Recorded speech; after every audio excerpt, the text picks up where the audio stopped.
Hi guys. So I know it's been a while since I've made a video. As you can hear, my voice is reflective of how my health has been this allergy season. So yay me! Um, um, I wanted to stop in and say hey, let you all know I'm still here. I'm glad you're enjoying my videos. Thank you for the 64 subscribers. Um, trying to get to 1,000, but I wanted to say thank you and um, just give you a little update on where we're at as far as changes and improvements we're making. Um, I don't know if you can see there my office window. I have my let me get you a little better view. Willow says hi. My Christmas cactus. I have a pothos, a little pothos. I have a very small orchid, and then my poinsettia from Christmas that I got on sale, and then my other two orchids.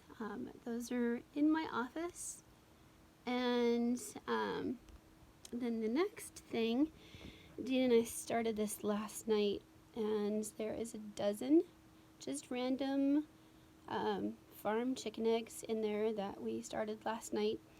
I should say 1 a.m. this morning, because we had to wait for the humidity to get up close to what it needed to be at 60%. And so in 17 days, 18 days, we'll stop the humidity and take them off the turning plate, and hopefully on day 21 we'll have baby chicks. I don't know. This is our first time hatching baby chicks. It's just an experiment to see to see how this will work for us. So in regards to my health, it's the same. It improved over the summer months when it was 100+ degrees and the pollen is burned off. Fall to spring is possibly the worst time of my life with my allergies. I'm still on the Xolair injection and still having breakthroughs, unfortunately, or I forget what they call it. I'm experiencing brain fog, and it's not making me a happy camper, because I tend to be very on it, very, very, I get it. And when I go through this flare-up is what they call it. When I go through these flare-ups, my brain fog it's there, and it's frustrating. But anyways, it seems like October through June are my worst months, and it makes it difficult to work. So I'm once again off on disability because of it, because it's hard to carry a conversation, as you can hear, on the phone with what I do, and I can't do ongoing physical labor because I have a fusion of my lumbar area, so I can't do long standing, long sitting, constant lifting. So I'm just trying to get to the age of 50 years old before I have to go for permanent disability. And yes, it's upsetting. My goal in life has been to work for as long as I can to be a productive part of society. So we'll see. Maybe this is just this time frame, and I'll be able to get back to work when it hits 100 degrees or before then. I hope. Yes, I've had a breathing treatment. I use the Zopanex inhalation solution in the SVN treatment, and then my doctor's office put me on budesonide. I don't know. It's a steroidal inhalation solution. It's delivered through the SVN treatment as well. Yes, I get a catalog shot. Yes, I get weekly allergy shots when I'm not in a flare-up, because if I get it while I'm in a flare-up, it will make things much, much, much worse.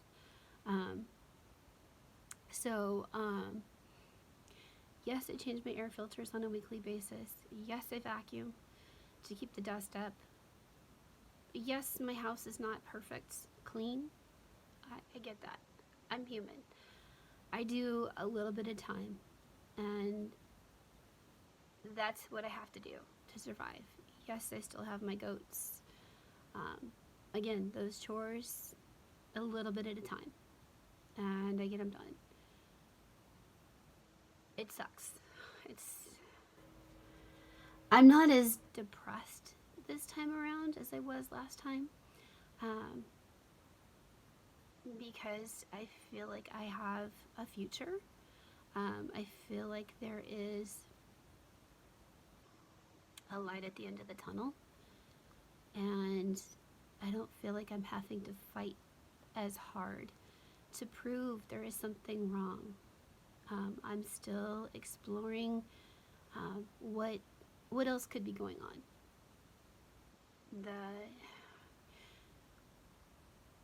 And I'll update you more on that when I have more information. But anyways, back to the homesteading stuff or the prepping for survival. Let's talk about more positive things before I go on that depressing spiel.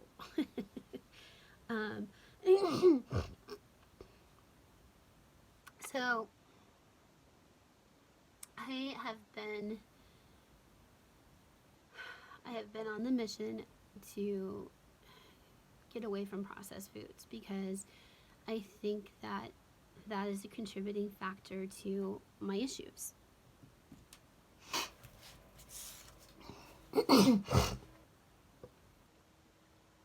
So, for example, I've been making homemade sourdough. I don't make it the traditional way, just the sourdough starter, because I don't know if I don't have the patience for it or the skill set. I can't do it.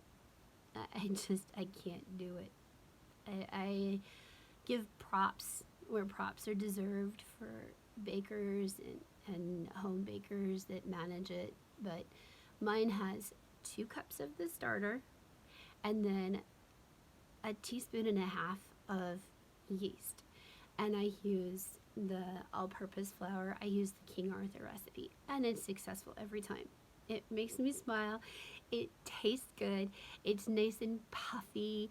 It has really beautiful little holes through it, like a sourdough bread is supposed to have. Not the big ones like the traditional, but it's good enough for us, and I love it, and I'm successful, and it makes me happy. And this week, last week, I attempted regular white bread, sandwich white bread, and that I've made before, and I was successful. What has been of great help for me, in my right hand, that hand, I have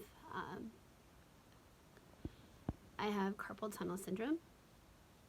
So it's very painful for me to actually do the kneading, or the whole process of stirring. It just gets very painful, and so last year I was able to pick up a used KitchenAid mixer for $80, and I use that thing nowadays 4 times a week, and I love that thing. I really do love that thing. My dream is to get attachments for it, so I want to get the ice cream bowl attachment with the base that twists on, so that I can make goat's milk ice cream. That's a goal. That's definitely a want, because that's something I miss in my life.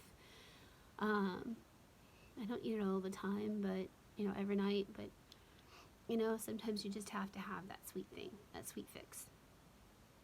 And having it with raw goat's milk is much healthier for me than having it with cow's milk. I also want a the pasta attachments, and so I was watching. Here's what I want to do with it. It's not about pasta. I don't seem to have an issue with pasta. I don't eat it that often, as long as I cook it to the al dente-ness that I can handle and get it down past my bands. I can eat regular pasta. And no, I'm not gluten intolerant. I'm okay with that. I've been tested. I don't have celiac. I do have inflammatory issues though, and that's not one of them. The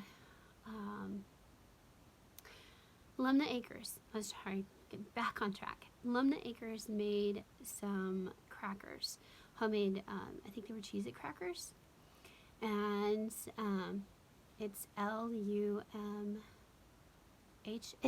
Acres. I think they're in New Hampshire. But they used their pasta maker to roll out the dough for their crackers to the thin consistency that you would want for a cracker. And I thought that was really cool. I'm like, I want one of those to make that. And I'm sure there's lots of other things. Like I could make sourdough crackers, sourdough rosemary, sage rosemary crackers for Thanksgiving, or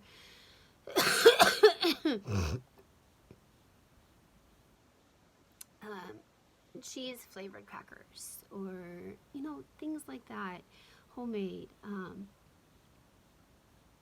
that aren't going to have preservatives in them that are going to cause me issues. And we'll just consume them and I'll make more, or freeze them, or whatever I need to do. The point is though that I want to get that attachment so that I can go ahead and make those things, because I am utilizing the tools that we have. I do my home baking. Over the last 4 days, I guess you could call it stewed down 3 citrus jam. It was a quart of lime juice, 2 quarts of home squeezed orange juice, home squeezed lime juice, and home squeezed pink grapefruit juice. And there was 2 quarts of the pink grapefruit juice. I didn't put any rind in it because it was already, as you know, very acidic. What I did do is I did 3 cups. I put it in my crock pot and stewed it, and it stewed down and turned a beautiful golden color. I put in 3 cups of white cane sugar, and then a cup of Arizona. Now, Arizona wildflower honey. That brought the flavor, and then a teaspoon of vanilla, and that brought the flavor profile to a beautiful flavor. The wildflower with the citrus, it's just it tastes beautiful. I stewed that in a crock pot, cooked it in a crock pot for like 2 days,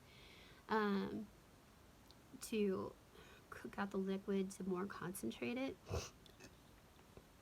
And then I added the sugar and the honey and the vanilla, and then I put in the clear gel to thicken it up to be a jam.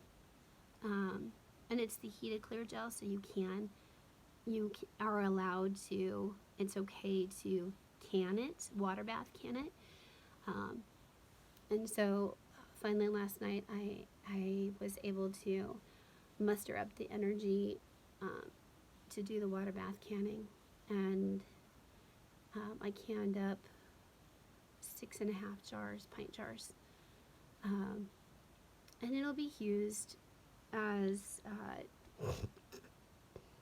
like a basting sauce on things like pork chops and fish and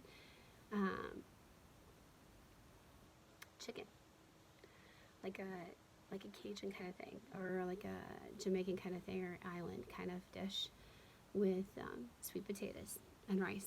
That sounds good. um,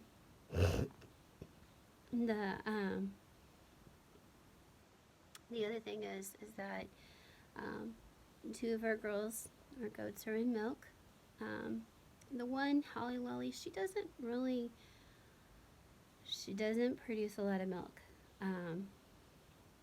She gives me, but she still has a baby on her. She gives me about an ounce, maybe 2 ounces a day, and she kicks me off. So it tells me that, even though she does have a little more milk to give, it's not much. She makes enough for her babies, and she's happy with that. So what I'm thinking I will do with her, because she's very in tune to my my needs, and she is the best little goat. And she's all white, and she is not the prettiest of goat, but she makes beautiful babies. Beautiful babies. She's not the best of milking quality. So I was talking with Dean, and I don't think I'm going to breed her again, because for the sake of my needs specifically, which is, why we have them, she's a great emotional support animal. She is on it. She knows, and she comes up for hugs if I'm upset. And we've gone through a lot the last 5 months, and she comes up for hugs. She sees the look on my face or the tension in me, and she just comes up for hugs or pets. She knows. And she, other than the issue with her udder and her teats, it's just not there. I don't know if it's because of my lack of engagement in being able to consistently milk her. I don't think I do. I milk her every day, and I only get an ounce or two, and she kicks me off. Even if I hobble her, and I don't do it in a mean way, guys. It's very humane. Even if I hobble her, she doesn't give the milk. She doesn't have it. So I don't think I'm going to breed her again, but her offspring that we have currently, so baby Violet and little Miss Luna, their personalities are just like her, and the sweetest of goats. Not that the others aren't. They are. I love her personality. Because Violet and Luna are bred to bucks that have exceptional milking lines. There's a great opportunity there as far as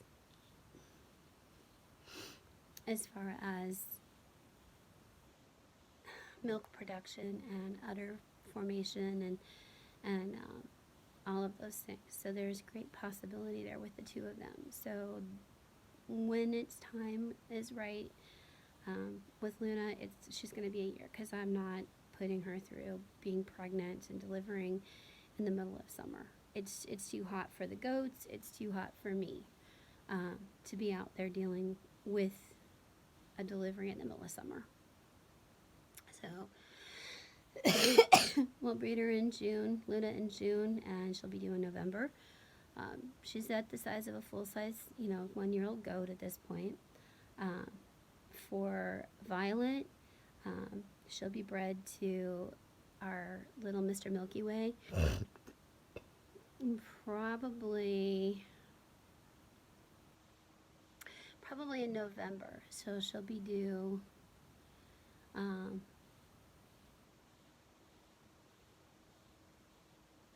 April, I think. Yeah, I think April.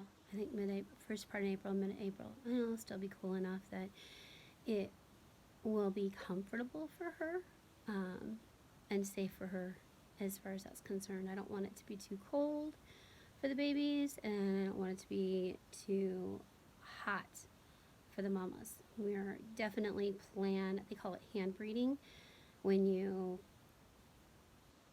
um, pick and choose, like if you yourself were to monitor your cycles and pick and choose when you're going to attempt to get pregnant with your cycles. So, plan your planned pregnancies. Yeah, there we go. Anyways, so we have one more doe left, a kid this year. That's Buttercup. She's our mini Nubian. Um, she's loud, um, and she is right now. She is very much on the I'm gonna eat and I'm gonna eat what I want mode. So I'm having to restrain her so that she doesn't eat too much green and cause herself to have baby goats that are too big for her to push out. So we had with Cameo, we had 3 that were born, only 1 survived because they got all twisted up in a ball. I gloved up and I had to go in there and push one out of the way because it was trying to come out sideways.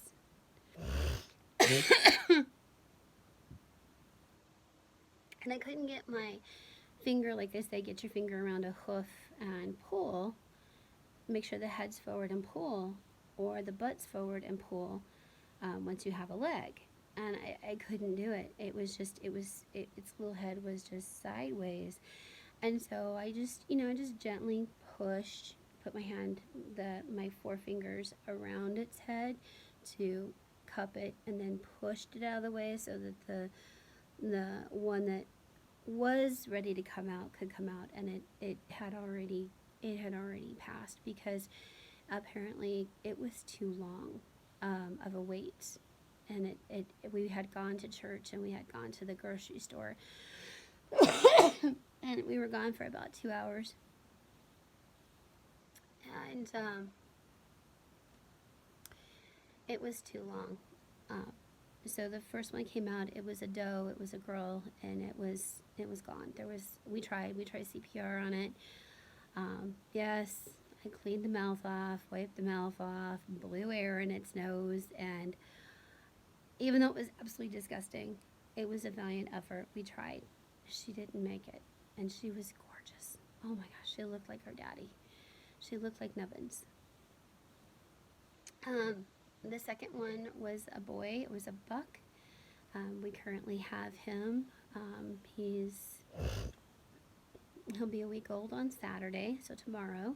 And he is a character. He is bouncy and running and playing with Violet. It's a joy to see. The third one came out also as DOA. It aspirated in the womb. We actually we lived on that live stream because they're there to help you if you run into trouble, and we did. That's where Holly spoils us. She has those babies and she pops them out with no problem. No problem. She spoils us. I give that to Holly. She is good. Maybe I'll reconsider and just, let her udder fill up to feed the babies because she is a good mama.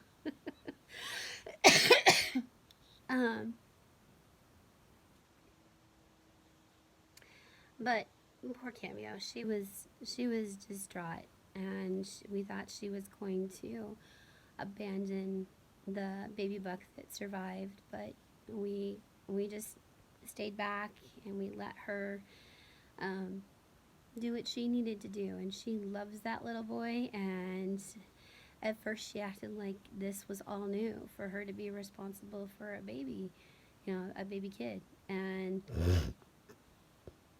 now she is all over it. She is super mom. She knows where her baby is, where he likes to hang out. She goes and she checks and she sniffs, and she'll be across the pen and he'll wake up and all over her. She comes a running. Let me tell you, Holly, she's like, those babies are right there with her. Right there with her. Cameo's kind of like yeah, you got this, kid. I'm going to go over here and do something else. I'm going to go lay in the sun. You got this. You holler for me when I need you. I'm like, Cameo, that's not good mommy skills.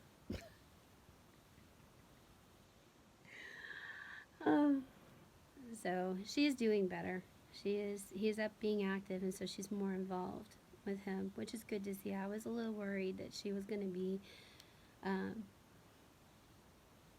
needing more isolation with him, um, to bond with him better, to get her into the habit of taking care of her baby. So that didn't happen. I gave her, I think it was 3 days. And she was done. She was like, oh my God, out of here. Let me out of here. She wanted to go hang out with her herd, but then she wanted to make sure her baby was okay. So she's doing better. She's more cooperative as far as the milking is concerned when baby's snoozing. So she's more open to it, accepting to it. She knows she needs that relief because when I milk her out, when he hasn't been awake and nursing, she gives me a full quart. A full quart. So if I were milking her twice a day, I'd be getting half a gallon a day from her. So that makes me happy. It makes me excited because I need that. I need that raw milk. I need that for my health, my immune issues. And Dean is starting to use it, and I think he's seeing a benefit in regards to his stomach. He puts it in his iced coffee, and I think he's finding benefits there as well. It takes a little bit of time.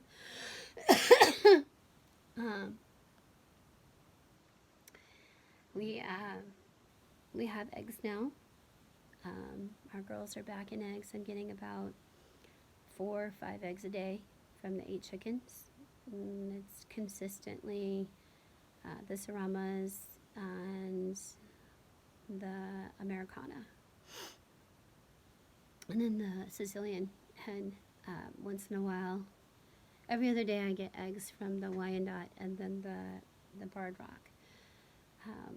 So, I mean, my little egg round that I have on the counter always has eggs in it now, which is nice.